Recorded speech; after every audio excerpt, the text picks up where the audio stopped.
Good morning, boys. Today we shall be learning a new topic in EVS 1, that is water. Chapter number 16, water. I have already shown you the PDF file of the textbook on the mobile phone, but still, if you want, you can open your textbook, lesson number 16, water, and as I read, kindly pay attention. With this, I'll show you some slides related to water. Kindly see that you see the slides properly. Can you recall what happens when a spoonful of sugar, sawdust, and soil are added to a glass of water? Let's see what happens. You know, boys, what is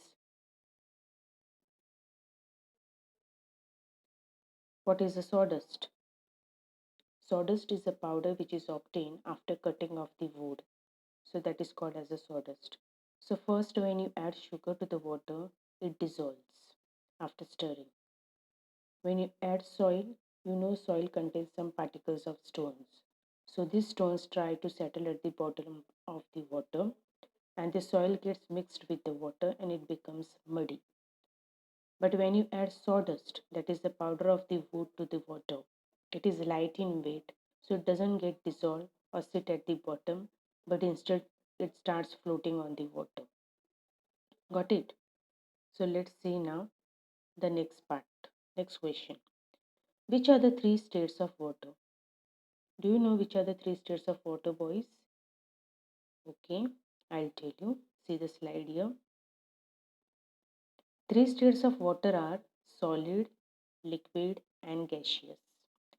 Now you may be wondering how water is present in a solid state. You have already seen ice around you. Yes. So when you remove ice from the refrigerator, it is hard, that is called as a solid substance. When this when the ice is removed from the refrigerator, after a while it starts melting and converts into water. So that is the solid form of water. Liquid is the natural water which you get, and the gaseous state is the water when you start heating. You can see the vapors which are formed there. These vapors are called as gaseous states of water. So if anybody asks you question which are the three states of water, you should know that solid, liquid, and gaseous are the three states of water. Let's go back to the textbook and see the third question. What is done to make drinking water clean and safe? You may be already doing some procedure at your house to make your drinking water clean and safe. Yes. The first step is the, the first step is boiling. When you bring the water, when you take the water from the tap water which comes in your house, you use it for drinking, but you do not use it directly because you don't know what impurities it contains when it comes from the pipes to your house. So, to make it safe for you to drink, the first step you do is boiling the water. After boiling water, you try to put a fresh cloth on the utensil where you are using this water to keep, and you try to filter the water. So boiling and filtering are the two methods of drinking clean and safe water. Understood? So let's start with the lesson now. Pollution of water. You know what is pollution, boys? Okay, I'll show you the slides. While it is raining, collect some of the rainwater directly in a clean container placed in the open. Also collect some of the rainwater that is flowing over the ground. Observe and compare the two. What difference do you see? What is the reason for that? So you can do this at your home and find out which water looks clean and which water looks dirty. Okay, let's start. When other substances get mixed with water, it becomes impure. Some of these substances float in the water, so the water looks unclean or muddy. Some substances dissolve in the water and we cannot see them. If the substances that have got mixed with the water are harmful for living things, we say that the water has become polluted. So, what is the exact reason for pollution? When you come across in the rainy season, when there is a heavy rainfall, yes, or when the first rain falls on the land after the summer season, that's arriving of the monsoon, you can see water gets collected in the lanes or the roads and it starts floating there. So when the water comes down from the cloud, it is transparent and clean. But as it falls on the ground, it tries to mix with the mud and all the impurities which are there on the ground or on the road. And if you see that water, the water becomes muddy and dirty. Okay. But if the substances that have got mixed with the water are harmful for living things, then that water is said to be polluted water. Rivers, lakes are sources of water. Yes or no? How does their water gets polluted? Let's check out in this slide. See water pollution. Water pollution happens when toxic substances enter water bodies such as lakes, rivers, and oceans. You can see now in these two pictures there are lakes and rivers. Now you can see such a lot floating impurities on this water. What happens exactly? This water is mixed with the water which comes from the cities, that is the drainage water, the water which you use for washing, clothing, cleaning. Okay, so all such water which comes, what happens for that is all such water which comes from all these places, from the cities, from the towns, it is allowed to get mixed with the river water. You can see in the second picture there how the pipes are connected to the river water and the water is getting polluted. So this water which comes contains lots of toxic substances which are harmful for the living living beings. Understood? So let's go back and see now. List the substances that are mixed in the wastewater drained out of the kitchen and bathroom in your house. You can do it of your own. See the next part. Disposal of wastewater. The wastewater of a city or town is collected and let into a water body at a convenient location. Okay. The wastewater from residential buildings as well as from factories and industries contain many kinds of impurities. Some of these dissolve in the water while some do not. Understood? So this wastewater which comes from the city or town, yes, it tries to get mixed with the pure water of the rivers and lakes. So what happens exactly? It contains lots of impurities. Understood? So it is sent at a convenient location. Got it? Let's see here in the slide now. See disposal of water. You can see how it is taken and how it contains lots of impurities here. Okay. Water pollution and threat of aquatic life. Now, this water, which is laid from the factories and from the towns, it contains lot of toxic substances which are very harmful. Okay, so when this water get mixed with the lakes, you can see there are aquatic animals in the rivers and lakes. Aquatic animals means fish. Okay, so when this water get mixed with the sea water or the lake water or the river water, what happens, it becomes difficult for them to live there because it contains all the poisonous substances. So because of this you can see aquatic animals there how they die. So it affects the living beings in the rivers and lakes. Understood? So let's read out. Sewage water can carry microorganisms that spread diseases. Wastewater from industries is most likely to contain poisonous substances. If all this wastewater is laid into water bodies as it is, the water bodies become polluted and that is dangerous.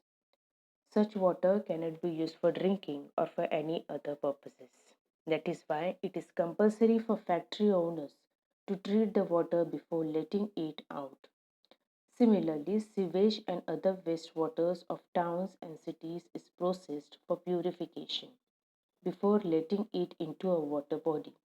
This helps to prevent pollution of water. So government is trying their level best how to consume the aquatic animals and how to avoid these harmful chemicals to get mixed with the river water or sea water. So what are the steps taken? The water which comes from the factories or from the industries, it is taken to a particular place. I'll show you the purification process there, how the water is being purified. You will see on the next page there various steps involved in water purification.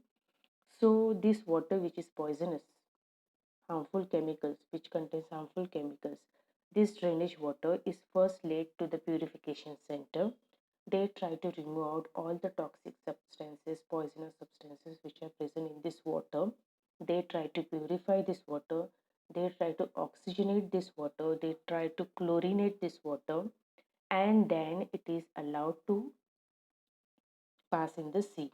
Understood? So that is how it becomes less harmful and less poisonous, and that is how they can save the aquatic animals which are present in the sea. Flowing water of rivers get purified to some extent by natural processes also. Now, if you see the example of the Ganga River, or wherever you are staying now in the Bombay, you know Mithi River, which is present in Bombay. The condition of the Mithi River is day by day becoming worse. Why? Because the people, those who are staying on the banks of this river, try to make this river for multi-purposes use. They try to throw all the garbage inside that river. With that, all the factories, small scale industries which are placed on the banks of the river try to allow drainage water of the factories and the industries in this particular river. Because of this, the condition of this river is becoming day by day worse. So, to some extent, you can try to do purification of these rivers by natural processes. Before water is supplied to a town or city, it is purified. Let's see the purification process now. Do you know? If large quantities of impurities get mixed with river water, the natural processes of purification cannot keep pace. Okay, so purification can be done only to a certain extent of the level of the water. How the level of the water is. If it contains more harmful and toxic substances, if it is more and more polluted, then it becomes difficult for purification also. The proportion of oxygen dissolved in the water is reduced.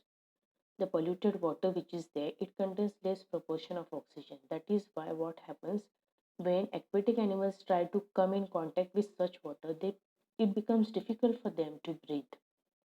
And this is a threat to the aquatic living things. Understood? Purification of water. You can do it at home, natural purification.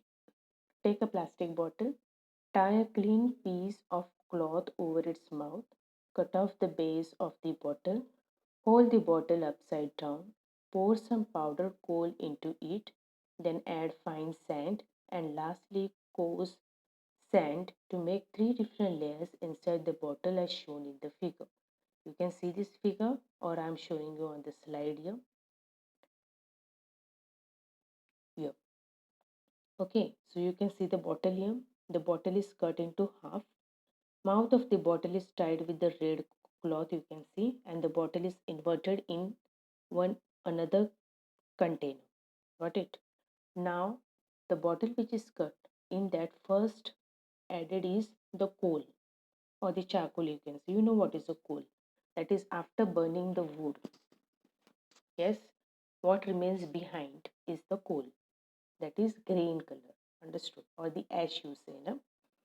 So this powder, coal powder is added first. After that, fine sand. You know fine sand where it is present? Near the sea face. When you go to the seashore and all, you see the sand which is very fine, no? So that sand is put. That is the second layer. And after that, the third layer comes is the sand which contains coarse sand. Coarse means it contains some amount of pebbles or stones. You can see there, the stones are seen. So like this, three layers you have to put in that bottle, and on that you are going to put from the above contaminated water. Understood? Or the water which is muddy. When you put this muddy water, it will first go into the first layer, that is coarse sand. From coarse sand, it will slowly enter to the fine sand, that is the second layer. And from the second layer, it will enter into the coal. Understood? Now, what is the advantage of coal? Coal tries to absorb all the impurities. Understood? When you try to put a coal in the muddy water, if you take a glass of muddy water and try to put one piece of coal inside, you can observe from the outside of the glass what happens there.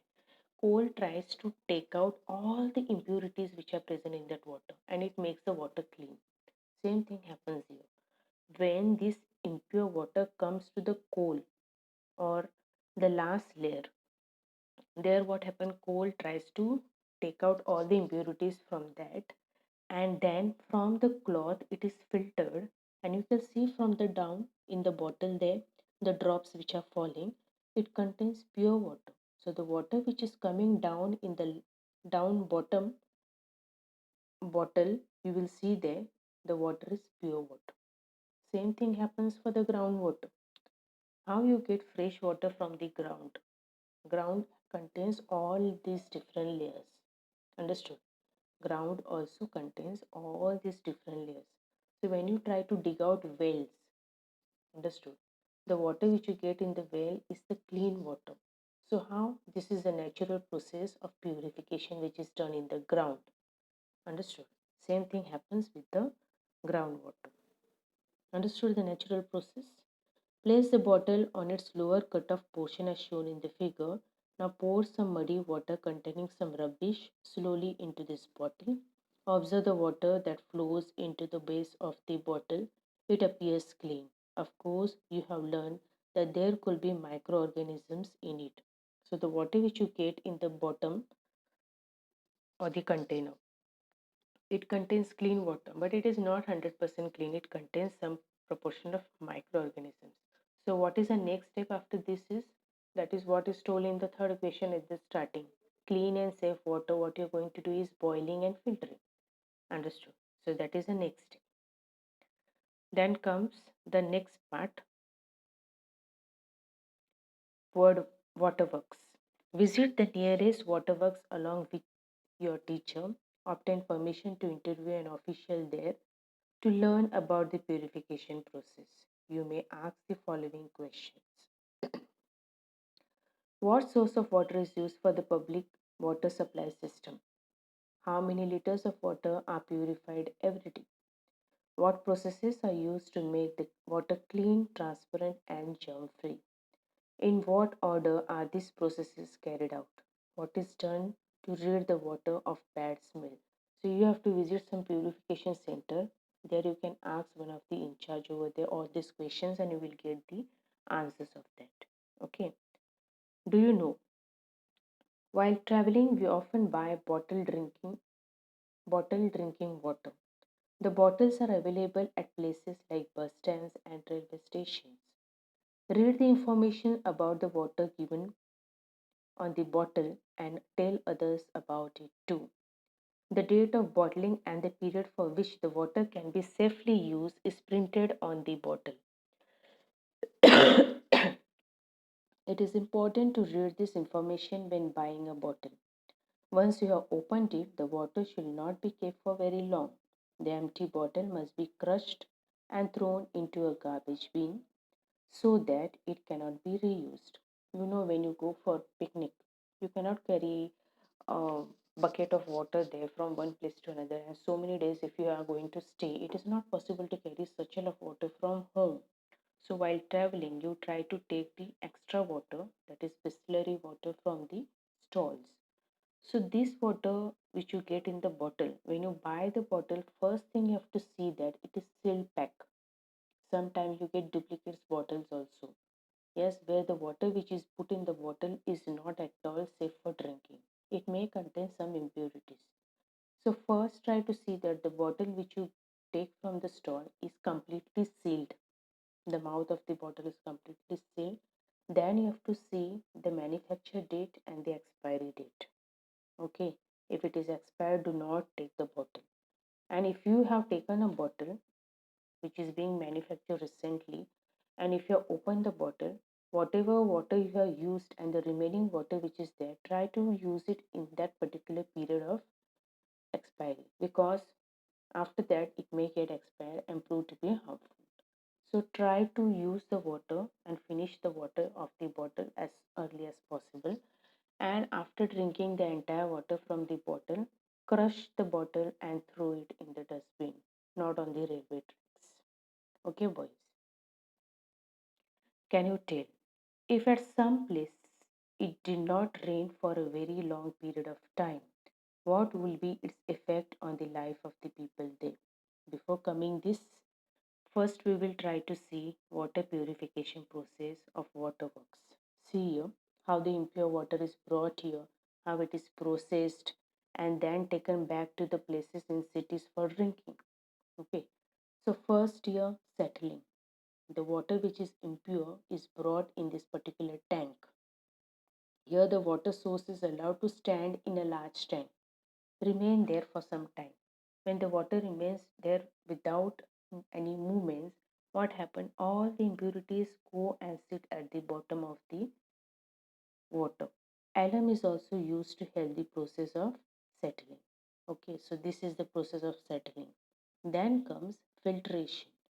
Here the water is being filtered and all the impurities are removed out. That is called as filtration. Then the another process you can see here is oxygenation. You know, impure water contains less proportion of oxygen. So here the water which is brought, they try to add air and water are allowed to mix with the help of pumps. This causes oxygen from the air to dissolve in the water. Then comes chlorination. Chlorine is mixed in the water to kill the germs in it. You know how chlorine is added. Okay, so you can see these slides also. I'm showing you on the slide purification of water here. This is the process of purification. Impure water, you can see how it is muddy and then it is removed out by filtration. Okay, then oxygen is added. You can see this process settling. Here you can see the tanks where the water is being settled. Okay, second process is oxygenation here, how the oxygen is being added to the water by the pumps. Then comes filtration. Here these machines you can see where the filtration of the water takes place. And the last one is chlorination. Chlorine is mixed in the water to kill the germs in it. Okay, boys? Okay. Now next is what? The question which is told. You know what is famine? Famine is the condition where the area or the part of the place receives no rainfall or less rainfall. See, you can see the picture of a famine here. How you can see the cracks on the land are formed because the land is become completely dry as there is no water. You will see no living beings there. You will see no greenery there, no plants grown there. So such type of area where there is no water or no rainfall is called as a famine or a drought. Understood? So let's first go to the paragraph. I'll read the paragraph and then I'll show you on the slide. Water evaporates continuously. That is why places where it does not rain for a long time experiences a drought. At such places, the water level falls in rivers, wells, lakes, burns, and dams. Some of these may even go dry. The land also dries up due to evaporation. Humans and animals suffer more scarcity of water. There is no water for agriculture. This condition is called a famine. A famine is a natural disaster like earthquake, cyclone, tsunami. This is also a natural disaster where many people die because of no water. Even animals try to suffer. Grain and fodder become scarce during a famine. You may have read about a famine in our state, our country, or in another part of the world. People living there have to face a lot of hardship. Animals and plants in those parts also suffer. The government temporarily moves people and animals from famine stricken areas to safe places where they can be provided with water, food grains, and fodder. Fodder camps are set up to take care of domestic animals. I'll show you in the slide. Here you can see how water level falls in rivers, wells, lakes, and dams. Everything becomes dry. Not a drop of water can be seen there. Here you can see the camps where the fodder camps are set up for the animals, where food is provided to the animals there. Okay, and that is how the life of the animal is being saved. Land also dries up due to evaporation. All the water which is present in the land is absorbed due to heat of the sun. Okay, so evaporation takes place. Here you can see humans and animals suffer from scarcity of water, how the animal die. because of no water. Last picture you can see number of animals are killed because of no water. Okay. Government moves people and animals to safe places. Fodder camps are set up here. Got it? Okay. Let's go back now and see what is water management. Rain brings us water again and again, but we get rain for only 4 months in a year. If rainwater is not stored, we will not have water for our daily needs after the rains. Yes or no? So, rainwater is available only for 4 months, and that too not for all the days. Hardly few days you get water. So, how to save this water? What are the steps undertaken? To meet the whole year's need for rainwater, must be stopped. When it is stopped, it percolates into the soil. As the groundwater storage increases, trees get water, wells too get enough water, and the land can be cultivated. Several methods are used to make rainwater seep into the soil. Large dams can be built, but that may not be possible in all places. In that event, the government and the people come together to undertake several works, such as building smaller reserves, counterbunding, stopping the water of the smaller streams by constructing bunds or bandaras, etc. You can see in the picture here a mountainous area. So when the water falls on rain falls on the mountain, because of this slope, it doesn't remain on the mountain. It tries to flows down. So people living there find it difficult to cultivate crops on the mountains. So what are the steps taken? They try to build the bunds. You can see the brown color bunds which are built. Because of this, when water falls on the mountain, it is obstructed. It doesn't flow down easily. So like this, they can use it for cultivation. Okay, you can see in the picture. I'll show you here. Here you can see making rainwater seep into the soil. This is the best way. Okay, so you can see in the first picture there the house with the roof. A pipe is connected to the roof where when the water falls on the roof, it is allowed to go from the pipe and the pipe is connected to the soil. Means water directly enters the soil and it is stored there. Okay. Second place also you can see how the water is being stored. Then comes dams. Building the dams try to save lot of water, but it is not possible to build everywhere. So what people do? Building small reservoirs. You can see here reserves.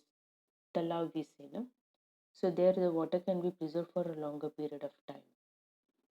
Building counter bundings. You can see here how the bundings are built to avoid extra flow of water. See here. Stopping the water of the smaller streams by constructing bunds or bandaras. You can see here bandaras are being built so that more water is avoided by flowing. Wells are dug. You can see how wells are dug so that more and more groundwater is being saved. Water management, storing water in the tanks. You can see here the rainwater falls on the roof of the house. The roof of the house is connected with the pipe, and the pipe is allowed to go in the tank. So the tank is filled, and they can use this water for many purposes. Like this, the water is being saved. Okay. In some places, wells are dug in river beds to allow water to collect in them. Rainwater falling on roofs of houses is drained in large tanks placed beside building. Using all such methods help us to store as much as water possible. Okay, so this was the picture which was shown to you. Burns on a stream. It is very important to use water carefully to stop rainwater from falling away, to make it seep into the ground or to collect in its tanks. Taking steps to ensure that rainwater will be available even in the period after the rainy season is called rain water management. So water management is nothing but using the rainwater which is collected during rainy season and using it for other seasons. It's called rainwater management. So this is the best way to collect water in the tanks. Second method is making rainwater seep in the soil. You can see the pipe is connected to the soil and that is how the water is being stored. Understood, boys? So what have we learned? We'll see.